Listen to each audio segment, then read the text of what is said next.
Hello everyone, I welcome to my SSC with Prakash channel. और आज की जो वीडियो है, लेक्चर है, उसमें हम क्या चीज़ के बारे में बात कर रहे हैं।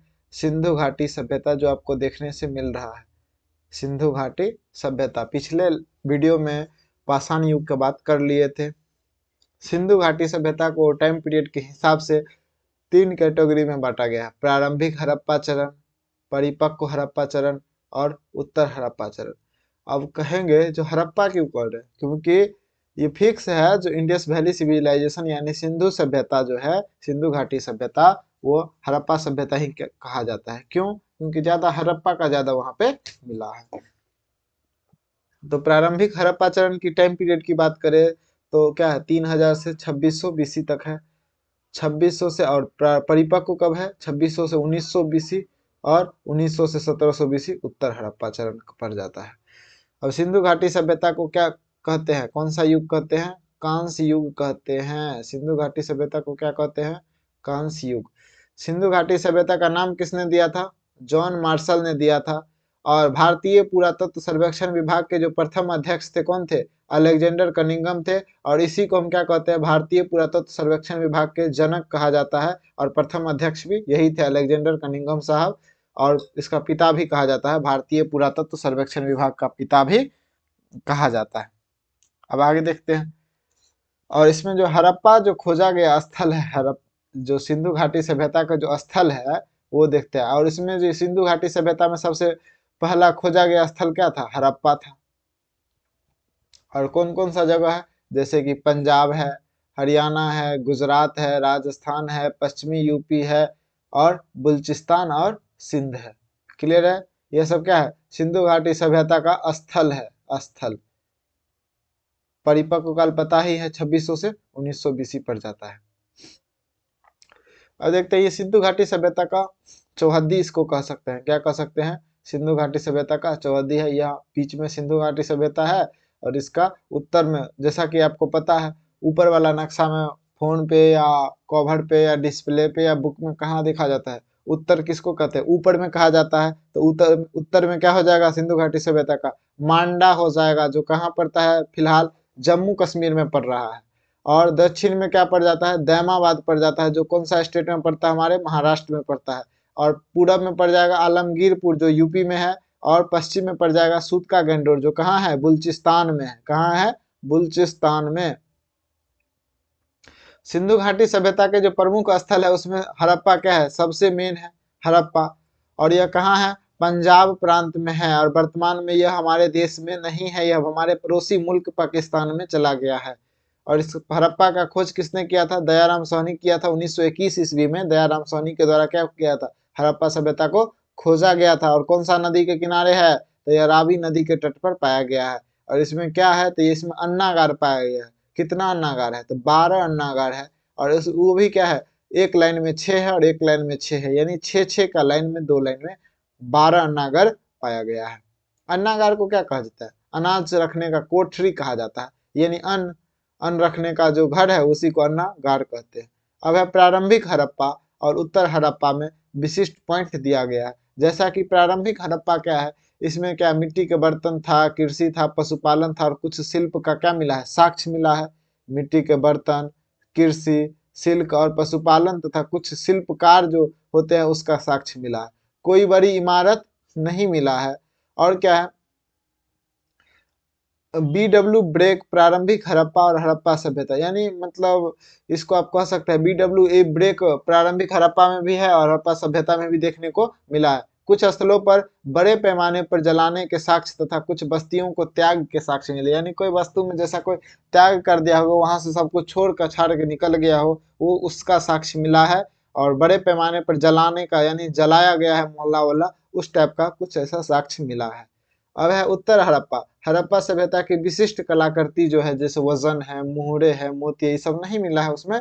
लेखन क्या मिला है? लंबी दूरी के व्यापार और शिल्प विशेषज्ञता भी नहीं हुआ है, यानी इसमें व्यापार व्यापार और शिल्प का उतना विशेषज्ञ नहीं मिला है। घर का निर्माण का तकनीक क्या था? खराब था। घर उतना अच्छा ढंग से नहीं बनाया जाता था। और क्या है? कोई बड़ी सार्वजनिक संरचना नहीं, और ग्रामीण जीवन शैली। और क्या है? कौन सा जीवन शैली मिला है? देहाती या ग्रामीण इसको कह सकते हैं। क्लियर है? अब हड़प्पा सभ्यता की कुछ पॉइंटें दिया गया है, जैसे कि इसकी विशेषता क्या सब है, कृषि कैसा था, पशुपालन कैसा था, नगर नियोजन कैसा था, जल निकासी प्रणाली कैसा था, घरेलू वास्तुकला कैसा था, सामाजिक अंतरों पर नजर रखना, मतलब ये सब जो है, शिल्प, व्यापार, धार्मिक अभ्यास, मोहर लिपि, बाट, हड़प्पा सभ्यता का अंत। यह 11 पॉइंट दिया हुआ है, जिसको बारी बारी से हम आगे देखते हैं। पहला है कृषि। कृषि था, इसमें प्रमुख फसलें में क्या था, गेहूं था, जौ था, कपास, मसूर, चना, तिल, बाजरा, ये सब क्या होता था, उगाया जाता था। क्लियर है। और जले हुए अनाज और बीजों की क्या मिले, आहार संबंधी प्रथाएं हैं, मतलब जले हुए अनाज मिले हैं, क्या मिले हैं, जले हुए अनाज मिले हैं, और बीजों से पता चलता है। कुछ प्रौद्योगिकियां क्या है, जैसे कि बैल कहाँ मिला है, मुहर और टेराकोटा पर मिला है। कहाँ मिला है, मुहर पर बैल का छाप मिला है। और कैसे, जैसे जुताई के लिए इस्तेमाल किया जाता था किसको, बैल को। हल का टेराकोटा मॉडल चोलिस्तान और बनावली में पाया गया है। कहाँ पाया गया हल का टेराकोटा मॉडल, चोलिस्तान और बनावली में पाया गया है। जुता हुआ खेत कहाँ मिला है, कालीबंगा में मिला है। दो समकोण पर खांचे को सेट बताते हैं कि अलग अलग फसलें एक साथ उगाई जाती थी। मतलब इसमें यह भी साक्ष्य मिला है जो अलग अलग फसलें एक साथ उगाया जाता था, यानी क्यारी बाई क्यारी अलग अलग करके। नहरे, नहरें कहते हैं सितरगोई या सोटुरगोई, इसको कहते हैं, जो कहाँ पड़ता है, वर्तमान में अफगानिस्तान में पड़ जाता है। और जलाशय को यानी पोखरा जिसको कह सकते हैं, जो जहाँ पे क्या हो, पानी रखा हो, वो कहाँ मिला है, धौलावीरा में उसका साक्ष्य मिला है। सैंडल कॉर्न किसको कहते थे, अनाज पीसने का जो काम आता था पत्थर का बना हुआ, उसी को क्या कहते थे, सैडल कॉर्न कहते थे। और कटाई के लिए क्या चीज का इस्तेमाल करते थे, तांबा का औजार का। अब कृषि व्यवस्था कैसा था, गेहूं, जौ, मटर, सरसों इत्यादि के साक्ष्य मिले हैं, वो पता है आपको। खेत जोतने का हल कहाँ से मिला है, कालीबंगा से मिला है, इंपोर्टेंट है। जो हाईलाइटेड है वो इंपोर्टेंट है।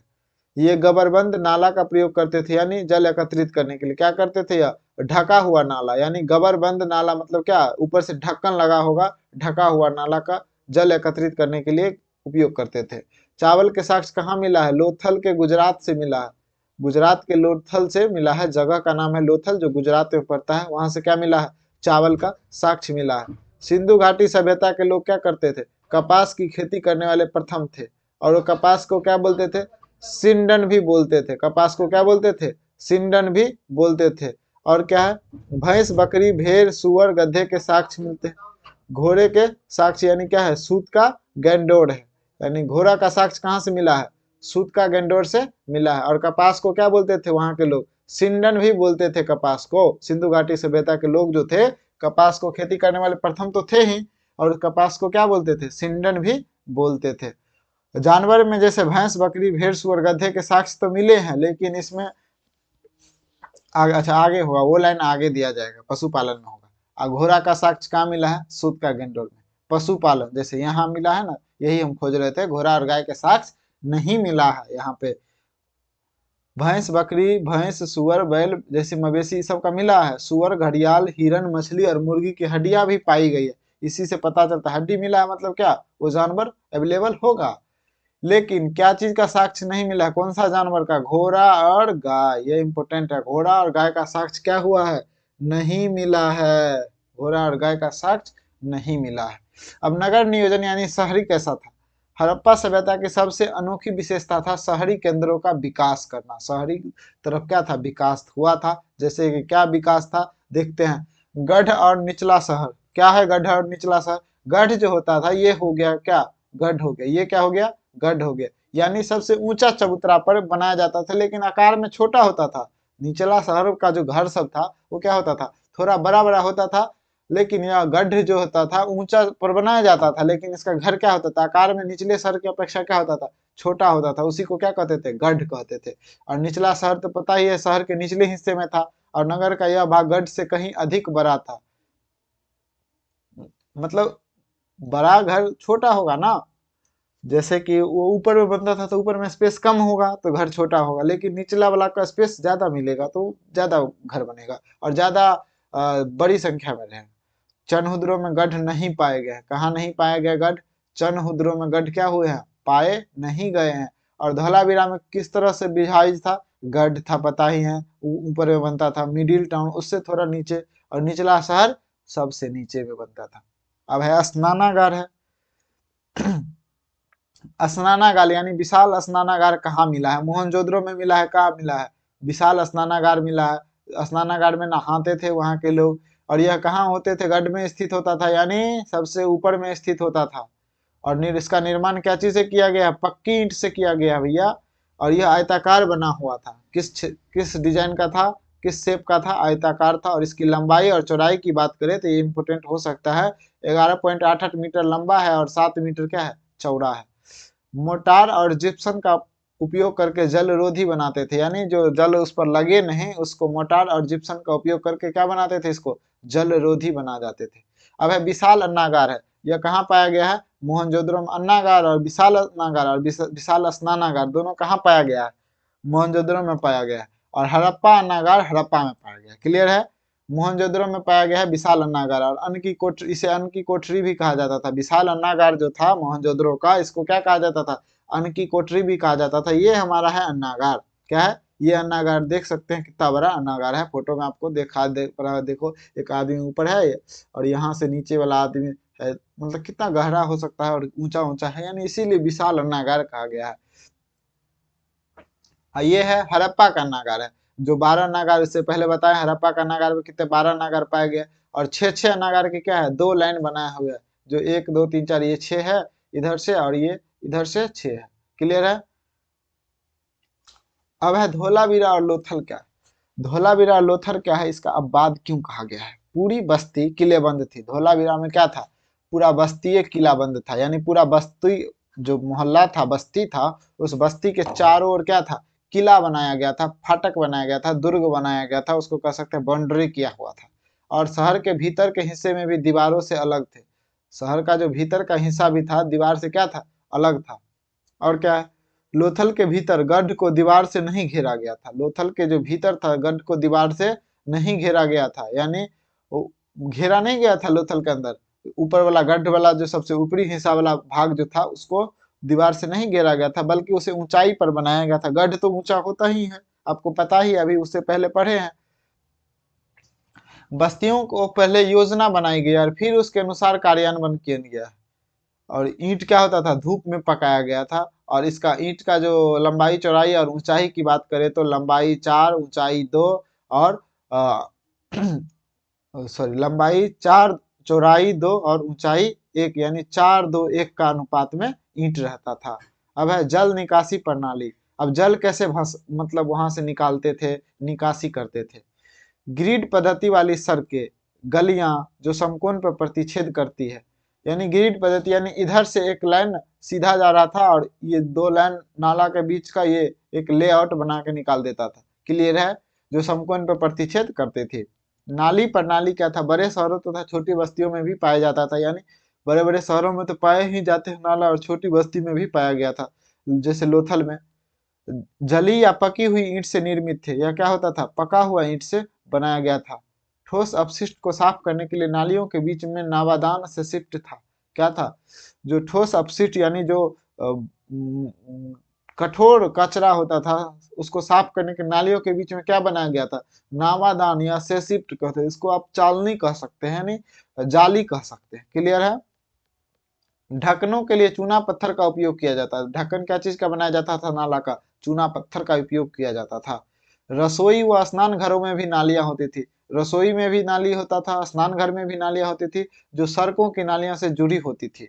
नालियां पत्थर की ईंट से ढकी रहती थी। मेन हॉल भी होते थे। क्या होते थे? मेन हॉल भी होते थे। अब है ग्रिड पद्धति। ग्रिड पद्धति पता ही है, जो नाला बनता था समांतर रेखाओं को प्रतिच्छेद करने का एक नेटवर्क। सड़कें उत्तर दक्षिण और पूर्व पश्चिम दिशा में चलती थी। सड़क कैसा चलता था? उत्तर दक्षिण में चलता था और पूर्व पश्चिम दिशा में चलता था, जिससे एक सुव्यवस्थित क्या बन जाता था? लेआउट बन जाता था। वही क्या था? ग्रिड पद्धति था। यह घरेलू वास्तुकला है। देखते हैं घरेलू वास्तुकला क्या है। घरेलू वास्तुकला में ये था, आवासीय कैसे बनाता था? जैसे कि कई घर एक आंगन के ऊपर केंद्रित था, जिसके चारों ओर कमरा था, यानी बीच में एक आंगन रहता था और चारों बगल से क्या होता था? कमरा होता था। चारों बगल से कमरा होता था। क्लियर है?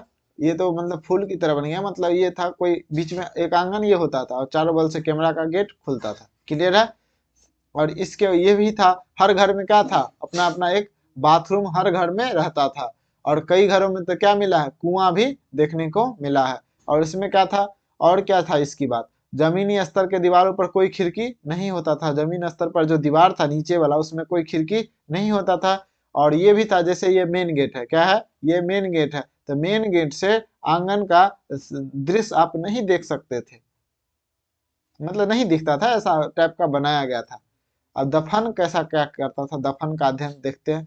कुछ कब्रों में मिट्टी के बर्तन और आभूषण पाए जाते हैं। ऐसा मान्यता है कि उपयोग मृत्यु के बाद किया जा सकता है। यानी कुछ कब्र में मिट्टी के बर्तन और आभूषण डाल दिया जाता था और दफना दिया जाता था, जैसे कहा जाता था जो मतलब मृत्यु के बाद ये सब काम किया जा सकता था, बट ऐसा होता नहीं था, बट ऐसा मानना था, तो जो मानना था वो करते थे। पुरुष और महिला का दोनों का शव का दफन भी मिले हैं, आभूषण भी मिले हैं साथ में। हड़प्पावासी मृतकों के साथ कीमती चीजें दफनाने में विश्वास नहीं रखते थे, हड़प्पावासी नहीं रखते थे। कुछ उदाहरणों में मृतकों के तांबे के दर्पण के साथ दफनाया जाता, कुछ में जैसे मृतकों के साथ क्या मिला है, तांबा का दर्पण भी मिला है साथ में दफनाया हुआ। हड़प जो आप नीचे देख रहे हैं फोटो में, ये सब चीज दिखाया गया है। हड़प्पा में एक पुरुष की खोपड़ी के पास 3 शंख की अंगूठियों, एक जस्पर मनका और सैकड़ा सूक्ष्म मोतियों से युक्त आभूषण पाए गए। और हड़प्पा में जो एक पुरुष का खोपड़ी मिला है, उसके पास क्या मिला है, 3 शंख मिल गया है, और 3 शंख की अंगूठियों, एक जस्पर मनका और सैकड़ों सूक्ष्म मोतियों से युक्त आभूषण पाए गए। यही कुछ है, देख सकते हैं, फोटो लगाया गया है। अब है शिल्प उत्पादन। शिल्प उत्पादन कहा, चनहुद्रों में शिल्प उत्पादन के लिए समर्पित है, जिसमें मनका बनाना, शंख बनाना, काटना, धातु का काम, मुहर बनाना, वजन बनाना, ये सब कहाँ होता था, चनहुद्रों में होता था। यानी शिल्पकार चनहुद्रों में काफी चरम सीमा पर थी। नागेश्वर और बालाकोट, इसमें क्या होता था, शैल निर्माण का केंद्र था। यानी शैल क्या चीज बनता था, चूड़ियां बनता था, करछुल बनता था, ये सब बनता था। क्लियर है। चनहुद्रो और लोथल एंड धौलाबुरा, इसमें क्या होता था, विशेष ड्रिल पाए गए हैं, यानी विशेष टाइप का एक ड्रिल पाया गया है। तकनीक और शिल्प, चरखा के साक्ष्य मिले हैं, कहाँ पे, चरखा के साक्ष्य मिले हैं। ईंट बनाने का काम देखने को मिला है, नाव बनाने का काम देखने को मिला, इस सब का साक्ष्य मिला है, जो मतलब जिससे पता चलता है जो यहाँ पे ऐसा कुछ होता होगा, उसका अध्ययन पुरातत्वविदों के द्वारा अध्ययन किया गया था। क्लियर है। आभूषण बनाने का काम हुआ था, जैसे सोना कर्नाटक से मिलता है। बर्तन बनाने का साक्ष्य मिला है, बर्तन और किस टाइप का बर्तन होता है, यानी किस कलर का होता था, लाल और काला टाइप का बर्तन होता था। अब व्यापारी कैसा था, व्यापार कैसा क्या चीज का होता था, नागेश्वर और बालाकोट, ये क्या है, जगह का नाम है, जहाँ पे सेल का क्या होता था, व्यापार होता था, क्योंकि बनता भी वहां पे था, पता ही है आपको। सोरुत गई, ये लैपिस लाजुली, ये जो लैपिस लाजुली पत्थर है, ये जो हरा वाला पत्थर, इसी को क्या कहते हैं, लैपिस लाजुली कहते हैं। यही पत्थर का व्यापार होता था। भरूच में क्या होता था, कार्नेलियन का। और दक्षिण राजस्थान और उत्तरी गुजरात में क्या, एस्टीटाइट का। और खेतरी और ओमान में तांबा का। और दक्षिण भारत जो कर्नाटक साइड पड़ता है, उसमें क्या चीज का, सोना का होता था। क्लियर है। सेलखारी, मुहर जो रहता था उस समय, मोहर का भी यूज किया जाता था। जैसे कि मोहर होता था, उसमें सेलखड़ी और टेराकोटा और का बना होता था। क्या चीज का बना होता, मोहर सेलखड़ी का बना होता था। और मेसोपोटामिया में हड़प्पा की टूटी मोहर मिला है, जिससे यह कहता है, जैसे कि मूवी सब में देखते होंगे, जो 10 का फटा नोट या 500 का फटा नोट, ये करके आधा उसके पास रहता था, आधा उसके पास रहता था। और जब वो उसको दिखाता, एक तरह से मतलब मोहर टाइप का, ये लो तो डील कर लेता था, ऐसा होता ना। उसी तरह से मेसोपोटामिया में क्या मिला, हड़प्पा की टूटी मोहर मिला है। इसका यह साक्ष्य मिला है, जो मोहर वहां पे टूटता था, यानी वहां से क्या होता था, व्यापार चलता था। और नापतोल के यंत्र में क्या मिले हैं, 16 का गुणज मिले हैं। नापतोल का यंत्र में, ये काफी इंपोर्टेंट है, नापतोल के यंत्र में क्या मिले हैं, 16 का गुणज। कितना का गुणज, 16 का गुणज मिला है। लेन देन प्रणाली का प्रयुक्त प्रयोग होता था, लैपिस लाजुली कहिए, अभी दिखाए हैं, नीला पत्थर होता था, लैपिस लाजुली। अब दूर देशों से संपर्क क्या था, तो मेसोपोटामिया के ग्रंथ का बात करते हैं। मगन ओमान, यहाँ से तांबा, मगन ओमान से तांबा। दिलमुन से बहरीन का, दिलमुन बहरीन का द्वीप होता था। मेलुहा हड़प्पा, मेलुहा हड़प्पा। हाजा पक्षी, मोर, हाजा पक्षी किसको कहते थे, मोर को कहते थे। और मेलुहा किसको कहते थे, नाविकों की भूमि को। अब मुहर, लिपि और बाट का बात करते हैं। सील क्या होता था, आयताकार होता था। सील किस टाइप का होता था, गोल नहीं होता था, क्या टाइप का होता था, आयताकार होता था, जो हड़प्पा में मिला है। क्लियर है। बेलनाकार कहाँ पे मिला है? मेसोपोटामिया में क्या मिला है? बेलनाकार सील मिला है। और गोलाकार कहाँ मिला है? बहरीन में। गोलाकार कहाँ मिला है? बहरीन में सील मिला है। गोलाकार मेसोपोटामिया में बेलनाकार और हड़प्पा में आयताकार। अब हड़प्पा की मुहर की बात करें, जो स्टेटाइट से बनी होती थी। मुहर क्या चीज से बनी होती है? स्टेटाइट से बनी होती थी। इसमें जानवरों की आकृति थी और लिपि शामिल होता था। जैसे ये है, आमतौर पर इसमें लेखन की एक पंक्ति होती थी जिसमें संभवतः मालिक का नाम और शीर्षक होता था। एक सेकंड, सॉरी, मैं पानी पी लेता हूँ।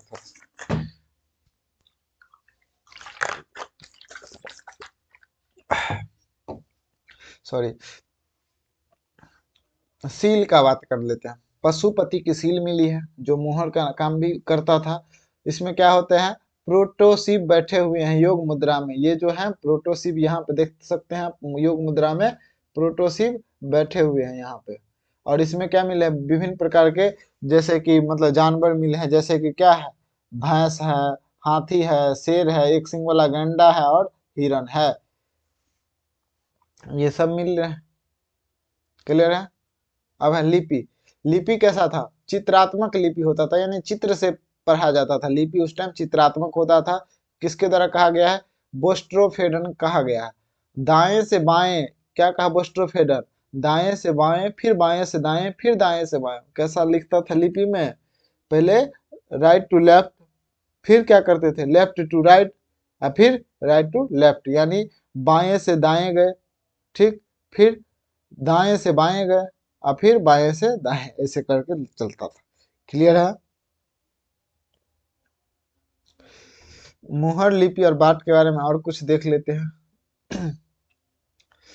अधिकांश शिलालेख छोटे हैं और सबसे लंबे शिलालेख में 26 चिन्ह है। ज्यादातर शिलालेख क्या है? छोटे हैं, और लंबे शिलालेख में क्या है? लगभग 26 चिन्ह दिया गया है, 26 साइन दिया गया है। दाएं से बाएं लिखा गया, पढ़ लिए हैं ऊपर। बहुत अधिक संकेत है, 375 से 400, ये कुछ ऐसा लिखा गया है, जो भी हो। आभूषण, हड्डी की छड़, मुहरे, तांबे के औजार, जार और एक प्राचीन साइन बोर्ड पर पाया गया। आभूषण इस सब जगह पे पाया गया। अब तौल के मामले में वस्तु विनिमय चलता ही था। विनिमय को वजन की एक सटीक प्रणाली द्वारा विनियमित किया जाता था, जो आमतौर पर चर्ट नामक पत्थर से बना होता था। यह क्या होता था? चर्ट नामक पत्थर से बना होता था। और सुकुर और रोहरी पहाड़ियां क्या है? चूना पत्थर और चर्ट ब्लेड का बड़े पैमाने पर उत्पादन किया जाता था और सिंध में विभिन्न हड़प्पा बस्तियों में भेजा जाता था। क्या होता था यहाँ पे? चूना पत्थर और चर्ट ब्लेड का जो है बड़े पैमाने पर क्या बनाया जाता था? मैन्युफैक्चरिंग किया जाता था और सिंध में विभिन्न हड़प्पा बस्तियों में भेजा जाता था। क्लियर है? वजन का निम्न मूल्य वर्ग क्या होता था? बाइनरी में होता था। वजन का उच्च मूल्य वर्ग क्या चीज में होता था? दशमलव में। राजनीति किसका था, यानी शासन किसका चलता था? तो व्यापारी वर्ग का ही शासन होता था। अब धार्मिक कैसा था? टेराकोटा की मादा मूर्ति मिली है। टेराकोटा की क्या सा मूर्ति मिली है? मादा मूर्ति मिली है, यानी महिला मूर्ति मिली है, जिसके भ्रूण से एक पेड़ जन्म ले रहा है। क्या ले रहा है? उसके भ्रूण से एक पेड़ जन्म ले रहा है। पृथ्वी की पूजा एक देवी के रूप में किया जाता था। इससे यह पता चल जाता है, क्या पता चलता है? जो पृथ्वी की जो पूजा होती थी उसको देवी के रूप में पूजा हो जाता था। यूनिकॉर्न, एक सिंग वाला जानवर। यूनिकॉर्न किसको कहते हैं? एक सिंग वाला जानवर मिला है। लिंग, शिव के प्रतीक के रूप में पूजी जाने वाले शंकुआकार पत्थर की वस्तुएं प्राचीन शिव मोहर पशुपति कहते थे। शिव के प्रतीक के रूप में क्या मिला है? प्राचीन पत्थर मिला है जो शंकुआकार के आकार का है, शंकुआकार के आकार का है, और इसी को प्राचीन शिव मोहर या पशुपति का सील भी कहते थे। मूर्ति कैसा मिला है? नृत्य करती हुई मूर्ति मिला है। नृत्य करती हुई लड़की का क्या मिला है? मूर्ति मिला है, जो त्रिभंग मुद्रा में है। कौन सा मुद्रा में है? त्रिभंग मुद्रा में है। और इसकी हाइट की बात करें तो 10.5 मीटर क्या है? हाइट है। अब चनहुद्रो, चनहुद्रो मोहनजोदड़ो के किधर है? दक्षिण में पाया जाता है चनहुद्रो। और इसका खोज कौन किया था? गोपाल मजूमदार ने किया था। और यह कौन सा प्रांत में पड़ता है? सिंध प्रांत में पड़ता है। और इसमें बिना गढ़ वाला शहर है। चनहुद्रो में गढ़ वाला शहर नहीं है। अब मोहनजोदड़ो, यह भी सिंध प्रांत में पड़ता है। मोहनजोदड़ो काफी इंपोर्टेंट है। यह भी कहाँ पड़ता है? सिंध प्रांत में पड़ता है। ये किस नदी के तट पर है? सिंधु नदी के तट पर है। इसका खोज कौन किया था? 1921 ईस्वी में राखाल दास बनर्जी ने किया था। इसी में क्या है? नृत्य करती युवती की मूर्ति मिली है, यानी डांसर का, नृत्यांगना का फोटो मिला, मूर्ति मिला है। दाढ़ी वाला पुरुष मिला है जो क्या चीज से बना हो, ये हुआ दाढ़ी वाला पुरुष क्या चीज से बना है, सेल खड़ी की बनी हुई है। माँ देवी की मिट्टी की मूर्ति मिली है जिससे पेड़ क्या है, जन्म ले रही है। विशाल स्नानागार पढ़े ही हैं ऊपर, विशाल अन्नागार ऊपर पढ़े ही हैं। मृतकों को टीला प्राप्त हुआ है, किसको, मोहनजोदड़ो को। अब मोहनजोदड़ो को एक सेकंड के लिए बता सकते हैं, मोहनजोदड़ो को हम क्या कहते हैं, मृतकों को टीला भी कहते हैं। पशुपति की सील मिली है, लोथल। अब लोथल से क्या मिला है, लोथल में क्या है, गुजरात में पड़ता है। इसमें प्राकृतिक बंदरगाह देखने को मिला है, जहाज बनाने का स्थान है, टेराकोटा जहाज है, आग की बेदी मिला है, संयुक्त दफन यानी दो आदमी को एक साथ दफन मिला है। कालीबंगा से क्या मिला है, कालीबंगा पड़ता है राजस्थान में, जो किस नदी के किनारे है, घग्घर नदी के तट पर है। काले कंगन मिले इसमें, काले कंगन यानी चूड़ी मिला है। जूते हुए खेत के साक्ष्य मिले हैं, और हर घर में क्या मिला है, कुआं मिला है कालीबंगा से। सूत का गंडोर, तटीय शहर मिले इसमें, घोड़े के साक्ष्य मिले हैं सूत का गंडोर में। अब धौलावीरा कहाँ पड़ता है, धौलावीरा पड़ता है गुजरात में। यह 3 भागों में विभाजित था, पता ही आपको, गढ़, मिडिल टाउन और निचला शहर तीनों पढ़ चुके हैं ऊपर। राखी गढ़ी क्या है, राखी गढ़ी, यह सबसे बड़ा हड़प्पा स्थल है जो कहाँ पाया जाता है, भारत में सबसे बड़ा हड़प्पा स्थल है, क्योंकि जो था वो पाकिस्तान चला गया। टेराकोटा के बने खिलौने यहीं पे मिले हैं राखी गढ़ी में। हरियाणा में है, यह कौन सा क्षेत्र में है, हरियाणा में। बनावली भी हरियाणा में ही है, और यह कौन सा नदी के किनारे है, घग्घर नदी के किनारे है। और ग्रिड प्रणाली बनावली में नहीं थी। भिराना क्या है, सबसे पुराना सिंधु सभ्यता का स्थल को क्या कहते हैं, भिराना है। और हड़प्पा का पतन क्या हुआ, संभावित कारण क्या है, जलवायु परिवर्तन हुआ, वनों का कटाई, अत्यधिक बाढ़, नदियों का बहना या सूखना, भूदृश्य या अत्यधिक उपयोग, यह सब क्या है, इसके कारण क्या हुआ, हड़प्पा का अंत हुआ। शव दफनाने के तरीके क्या थे, संयुक्त शव मिले हैं, या युगल शवदान यानी दो आदमी को एक साथ मिला है, कहाँ से, लोथल से। कहाँ से मिला है, लोथल से मिला है। और ताबूत दफन यानी ताबूत यानी कॉफिन में यानी डिब्बा में बंद करके, ये कहाँ पे मिला है, हड़प्पा में मिला है। और शव के साथ यानी लाश के साथ कुत्ता को दफनाया गया, कहाँ पे, रोपर में। और विस्तारित अंत्येष्टि कहाँ मिला है, सनोली में, जो यूपी में पड़ता है। और आज का लेक्चर हो गया खत्म, और इसी से हमारा सिंधु घाटी सभ्यता क्या होता है, खत्म होता है। और नेक्स्ट वीडियो फिर 1-2 दिन के अंदर आने वाला है, और इसके आगे का चैप्टर, आगे का टॉपिक जो है वो होगा। अगर आपको अच्छा लगे तो हमारे चैनल को सब्सक्राइब कीजिए, और बेल आइकन को दबा के रखिए, और इस पर कमेंट कीजिए। अगर कोई भी चीज़ अच्छा लगा हो तो कमेंट कीजिए, अगर कुछ त्रुटि हो वो भी कमेंट कीजिए। Thank you.